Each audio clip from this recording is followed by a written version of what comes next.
Hello and welcome to Positively Persistent. My name is Angie and I want to take a moment to thank you for taking time out of your day to watch this video and support this channel. It really means a lot, so thank you. Today I'm going to bring you the story of Devin Coleman. Devin Coleman was a 21-year-old man here in Pensacola, Florida who lost his life back in October due to an accidental overdose. Despite being so young, one of the most troubling facts of this story is that there was a witness present when Devin was dying. And had that witness called 911, it is very likely that Devin would still be with us today. Unfortunately though, what the witness did was she pulled out her phone and she decided to create a video and post it online of Devin taking his last breaths.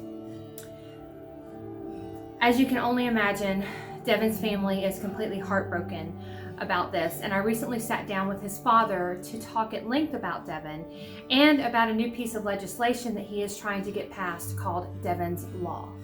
So please take a few minutes, watch the video, and then I'll be back at the end to share a little more information with you. Thank you. So the first thing I wanted to talk to you about, Mr. Coleman, was just give me a feel for who Devin was. If you have any funny stories you'd like to tell or anything of that nature, just who was Devin?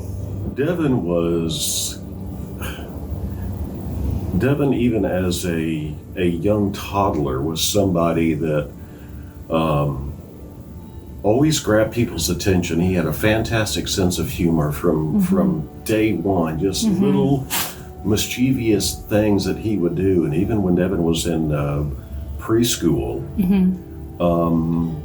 I got to know the owners and directors of the preschool very well, because when I would walk in and pick him up, they'd say, "Hey, Mr. Coleman." I'm like, "What did Devin do today?"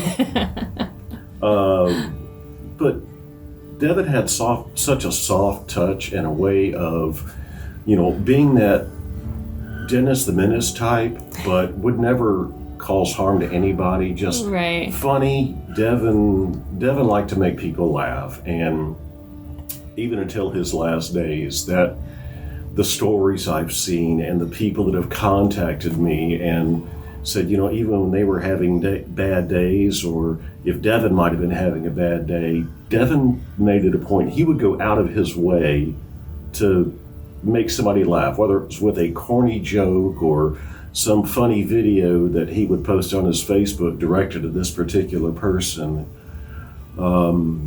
Devin really did. He liked to make people laugh. He liked to bring a smile to people's faces. So Devin had a heart the size of Montana. Oh, sounds like it. Sounds like he was a very loving person.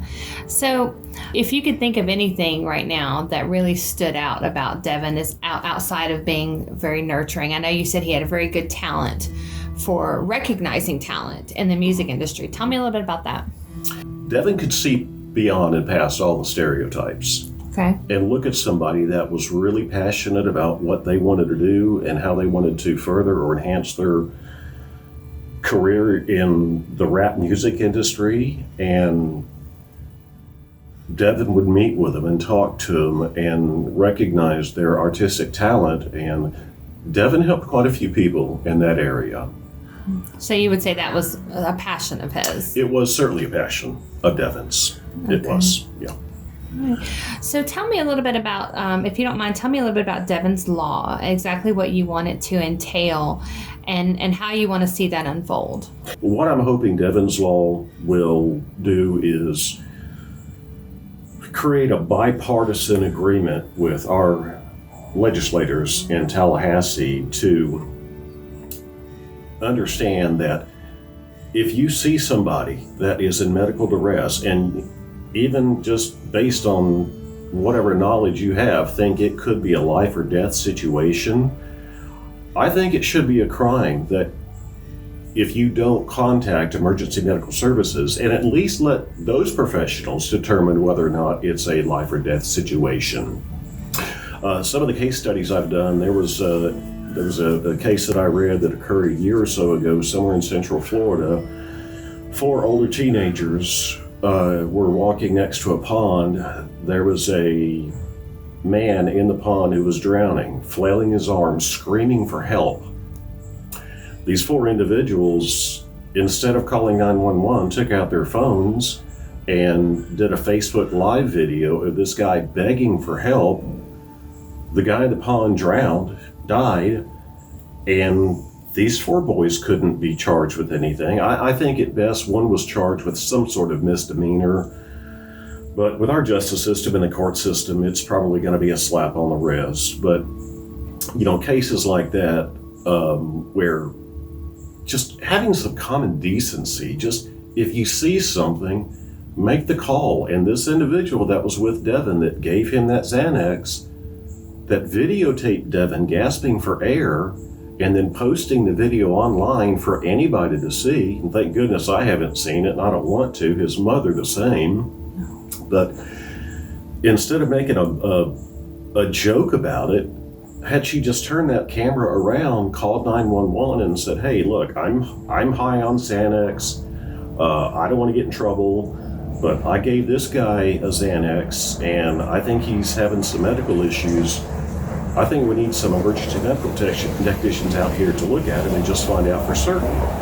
And that would have, almost without a doubt, saved Devin's life. What would you like Devin's legacy to be?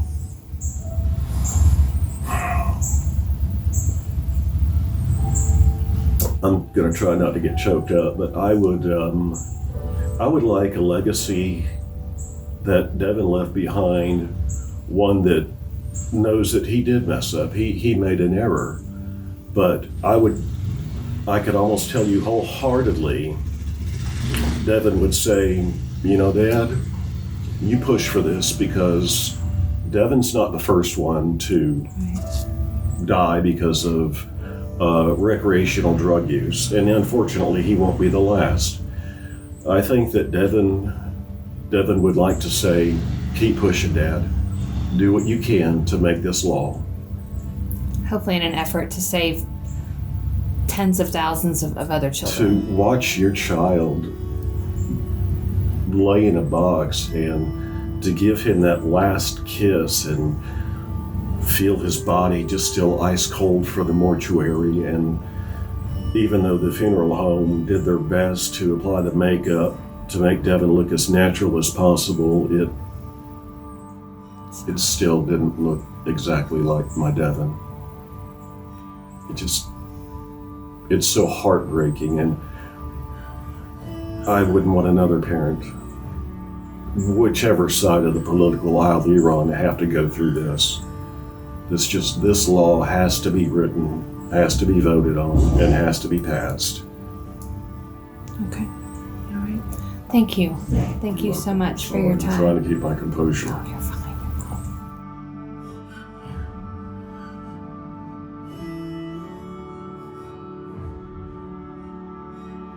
Thank you for taking the time to watch that video. As you could hear, Devin's father is just devastated, as any parent would be. I'm a parent as well, and the thought of losing one of my children is just devastating. But to compound that with knowing that they didn't have to die, that there was someone there that could have at least called 911 and given my child a chance to survive, but chose to do nothing, that's just unfathomable to me. And I'm sure it only compounds the grief that his mother and father are dealing with right now. I'm going to be keeping in touch with Mr. Coleman as I want to see the progression of this law. Of course, as you saw in the video, it is his intention to, get this approved in the state of Florida and then hopefully spread nationwide. So Devin's law becomes a nationwide law. And as I know more, I will bring you more. But once again, thank you so much for supporting this channel. I will continue to bring you more stories of individuals such as Mr. Coleman who have gone through these traumatic events and are doing something to try to change lives for others as well. So thank you so much, and if you would please like and subscribe to this channel, as it does help me get more ratings on the YouTube algorithm. Thank you so much. Have a great day. Bye-bye.